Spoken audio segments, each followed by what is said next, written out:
ಓಂ ಶ್ರೀ ಸದ್ಗುರುಪಾದುಕಾಭ್ಯಾಂ ನಮಃ. ಎಲ್ರಿಗೂ ನಮಸ್ಕಾರ. ಇಂದು ಸೌಂದರ್ಯ ಲಹರಿಯ 4ನೇ ಶ್ಲೋಕವನ್ನು ಅರ್ಥಾನುಸಂಧಾನವನ್ನು ಮಾಡೋಣ.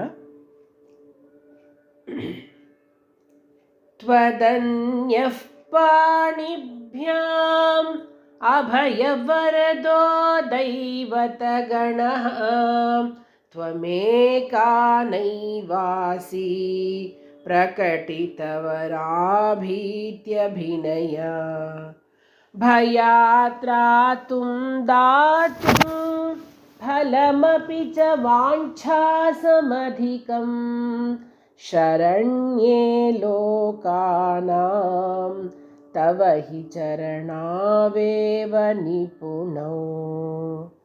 ತ್ವದನ್ಯಃ ಪಾಣಿಭ್ಯಾಂ ಅಭಯವರದೋ ದೈವತಗಣಃ ತ್ವಮೇಕಾ ನೈವಾಸಿ ಪ್ರಕಟಿತವರಾಭೀತ್ಯಭಿನಯ ಭಯಾತ್ರಾತುಂ ದಾತುಂ ಫಲಮಪಿ ಚ ವಾಂಛಾಸಮಧಿಕಂ ಶರಣ್ಯೇ ಲೋಕಾನಾಂ ತವ ಹಿ ಚರಣಾವೇವ ನಿಪುಣೌ.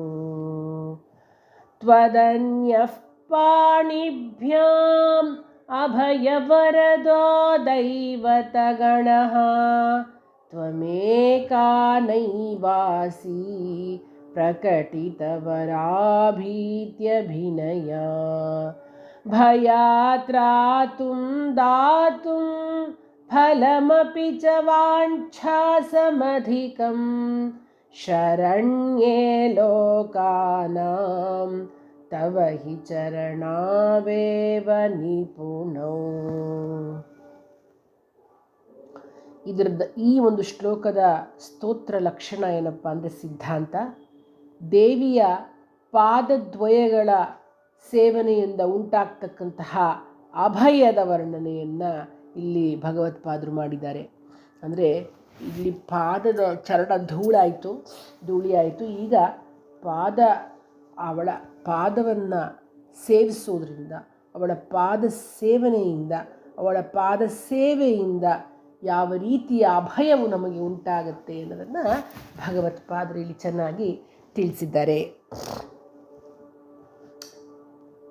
ತ್ವತ್ ನಿನಗಿಂತಲೂ ಅನ್ಯಃ ಬೇರೆಯಾದ ದೈವತಗಣಃ ದೇವತೆಗಳು, ನಿನಗಿಂತಲೂ ಬೇರೆಯಾದ ದೇವತೆಗಳು ಪಾಣಿಭ್ಯಾಂ ಎರಡೂ ಕೈಗಳಿಂದ ಅಭಯವರದ ಅಭಯಪ್ರದವನ್ನು ಒಂದು ಕೈಯಿಂದಲೂ ಇನ್ನೊಂದು ಕೈಯಿಂದ ವರಗಳನ್ನು ನೀಡುವರು. ಅಮ್ಮ, ನಿನ್ನ ಒಂದು ನಿನಗಿಂತಲೂ ಬೇರೆಯಾಗಿರ್ತಕ್ಕಂತಹ ಬೇರೆ ದೇವರುಗಳು ಎರಡೂ ಕೈಗಳಿಂದ ಅಭಯಪ್ರದವನ್ನು ಒಂದು ಕೈಯಿಂದ ಮತ್ತೊಂದು ಕೈಯಿಂದ ವರಗಳನ್ನು ಕೊಡ್ತಾರೆ. ತ್ವಂ ಏಕ ನೀನು ಒಬ್ಬಳು ಮಾತ್ರ ಪ್ರಕಟಿತವರಾಭೀತ್ಯಭಿನಯ ವರ ಅಭಯಗಳ ಅಭಿನಯ ಉಳ್ಳವಳು, ನೈವಾಸಿ ಆಗಿಯೇ ಇಲ್ಲ. ಏನು ಹೇಳ್ತಾರೆ ಅಂತಂದರೆ, ದೇವ ಅಂದರೆ ಕೊಡೋನು ಅಂತ, ನಾನು ಕೊಡುವವನು, ನಾನು ರಕ್ಷಿಸುವವನು ಅನ್ನೋ ಭಾವವನ್ನು ತೋರಿಸ್ತಕ್ಕಂಥವ್ರು ದೇವರು. ಆದರೆ ತಾಯಿಯಾಗಿರ್ತಕ್ಕಂಥ ನೀನು ಈ ರೀತಿ ಅಭಿನಯ ಮಾಡಲ್ಲ. ನೀನು ಬರೀ ಆಶ್ವಾಸನೆ ಕೊಡೋಳು ಅಲ್ಲ. ನೀನು ಗೊತ್ತಾಯ್ತಾ? ಅವರು ಬೇರೆ ದೇವತೆಗಳು ಕೊಡ್ತೀವಿ ಅಂತ ಕೈಗಳನ್ನು ತೋರಿಸಿ ಅಭಯವನ್ನು ಕೊಡ್ತೀವಿ ಅಂತ ಒಂದು ಏನು ಹೇಳ್ತಾರೆ, ಅಭಿನಯ ಮಾಡ್ತಾರೆ. ಆದರೆ ನೀನು ಮಾತ್ರ ಆ ಥರ ಆಶ್ವಾಸನೆಯನ್ನು ಕೊಡೋಳಲ್ಲ. ಲೋಕಾನಾಂ 14 ಲೋಕಗಳ ಶರಣ್ಯೇ ರಕ್ಷಣೆ ಮಾಡೋದರಲ್ಲಿ ಯೋಗ್ಯಳಾದವಳೇ. 14 ಲೋಕಗಳನ್ನು ರಕ್ಷಣೆ ಮಾಡೋದರಲ್ಲಿ ನೀನು ಯೋಗ್ಯಳಾಗದವಳಾಗಿದೆಯಲ್ಲ ನೀನು. ಭಯಾತ್ರಾತು, ಸಂಸಾರದ ದೆಸೆಯಿಂದ ರಕ್ಷಿಸುವುದಕ್ಕೆ, ದಾತುಂ ಫಲಂ, ಇಷ್ಟಾರ್ಥಕ್ಕನುಗುಣವಾದ ಫಲವನ್ನು ಕೊಡುವುದಕ್ಕೆ, ವಾಂಛಾಸಮಧಿಕಂ, ಬಯಸಿದ್ದಕ್ಕಿಂತಲೂ ಕೂಡ ಹೆಚ್ಚು ಕೊಡುವವಳೇ ಆಗಿರ್ತಕ್ಕಂತಹ ತವ ನಿನ್ನ ಚರಣ ಏವ, ಎರಡು ಪಾದಗಳೇ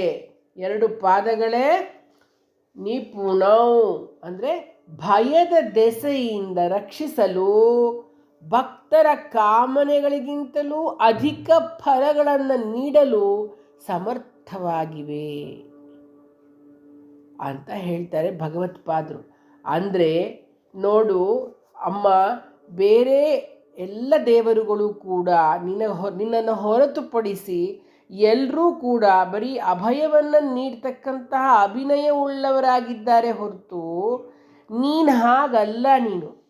ನೀನೇನು ಅಂತಂದರೆ ಸಂಸಾರದ ಬಂಧನದಲ್ಲಿ ಸಿಲುಕಿರ್ತಕ್ಕಂಥ ನಮ್ಮನ್ನು ರಕ್ಷಣೆ ಮಾಡ್ತಕ್ಕಂಥವಳು. ಹೇಗೆ ನೀನು ಅಂದರೆ ನಮ್ಮ ಇಷ್ಟಾರ್ಥಕ್ಕೆ ಅನುಗುಣವಾಗಿ ಫಲವನ್ನು ಕೊಡ್ತೀಯಾ, ಅದು ಅಲ್ಲದೆ ನಮಗೇನು ಬಯಸಿರ್ತೀವೋ ಅದಕ್ಕಿಂತ ಹೆಚ್ಚು ಕೊಡ್ತೀಯ ನೀನು. ನಿನ್ನ ಈ ಪಾದಗಳಿದೆಯಲ್ಲ ಅವುಗಳು ಹೇಗೆ ನಿಪುಣ ಅಂದರೆ ಯಾವ ರೀತಿ ಇದೆ ಅಂತಂದರೆ, ನಮಗೆ ನಮ್ಮ ಭಯವನ್ನು ಬಿಡಿಸಿ, ನಮ್ಮ ಭಯದ ಒಂದು ಕಾರಣದಿಂದ ನಮ್ಮನ್ನು ರಕ್ಷಿಸಿ, ಮತ್ತು ನಮ್ಮ ಕಾಮನೆಗಳಿಗಿಂತಲೂ ಹೆಚ್ಚು ಫಲಗಳನ್ನು ನೀಡೋದಕ್ಕೆ ಅದು ಸಮರ್ಥವಾಗಿದೆ ನಿನ್ನ ಪಾದದ್ವಯಗಳು ಅಮ್ಮ ಅಂತ ಭಗವತ್ಪಾದರು ಹೇಳ್ತಾ ಇದ್ದಾರೆ. ಈಗ ಕೊಡೋರಿದ್ದರೆ ಬೇಡವರೇ ಜಾಸ್ತಿ ಅಲ್ವಾ? ನಿಷ್ಕಾಮ ಕರ್ಮ ಮಾಡಿದ್ರೆ ತಾನಾಗಿ ಫಲ ಸಿಗುತ್ತೆ, ಬೇಡೋದೇ ಬೇಡ. ಅದಕ್ಕೆ ಪ್ರತಿಯೊಂದು ಕೆಲಸವನ್ನು ನಿಷ್ಠೆಯಿಂದ ಮಾಡಬೇಕು. ಅದರ ಫಲಾಫಲಗಳನ್ನು ಆ ತಾಯಿಗೆ ಬಿಟ್ಬಿಡಬೇಕು, ನೋಡ್ಕೊತಾಳೆ. ಆಗ ನೀವೇನು ಎಕ್ಸ್ಪೆಕ್ಟ್ ಮಾಡಿದ್ರೋ ಅದಕ್ಕಿಂತ ಜಾಸ್ತಿನೇ ನಿಮಗೆ ಸಿಗುತ್ತೆ. ಸುಮ್ಮನೆ ಇಷ್ಟೇ ಕೊಡೋದು ಅಷ್ಟೇ ಸಿಗುತ್ತೆ. ಅದ್ರ ಬದಲು ನಾನು ಮಾಡ್ತಾಯಿದ್ದೀನಿ, ನನ್ನ ಫಲಾಫಲಗಳೆಲ್ಲ ನಿನಗೇ ಬಿಟ್ಟಿದ್ದು, ನೀನೇನು ಕೊಡ್ತೀಯೋ ಅದನ್ನು ಸ್ವೀಕರಿಸ್ತೀನಿ ಅನ್ನೋ ಮನೋಭಾವ ಇದ್ದರೆ ಅಮ್ಮ ಜಾಸ್ತಿನೇ ಕೊಡ್ತಾಳೆ.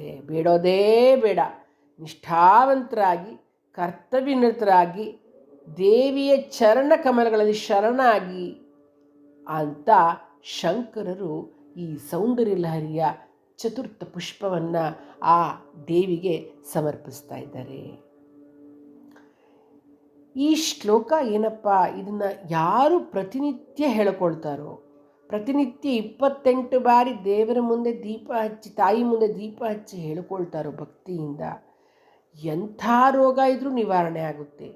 ಆಮೇಲೆ ಭಯ ಅಂತ ತುಂಬ ಒದ್ದಾಡ್ತಾ ಇದ್ರೆ, ಕೆಲವರು ತುಂಬ ಭಯ ಪಟ್ಕೊಳ್ತಾರೆ ಎಲ್ಲ ಸಣ್ಣ ಪುಟ್ಟ ಎಲ್ಲ ವಿಷಯಗಳಿಗೂ.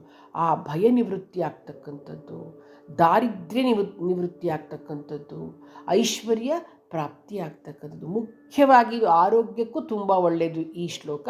ಹಾಗೂ ಭಯ ನಿವಾರಣೆಗಾಗಿ ಈ ಶ್ಲೋಕ. ಮಕ್ಕಳು ಹೆದರ್ಕೊಳ್ತವೆ ಏನಾರ ಒಂದು ನೋಡಿದ್ರೆ, ಪ್ರತಿಯೊಂದಕ್ಕೂ ಈ ಶ್ಲೋಕ ತುಂಬ ಅನುಕೂಲವಾಗಿದೆ ಅಂತ ಹೇಳ್ಬಹುದು. ಧನ್ಯವಾದಗಳು. ಜಗದಂಬಾರ್ಪಣಮಸ್ತು.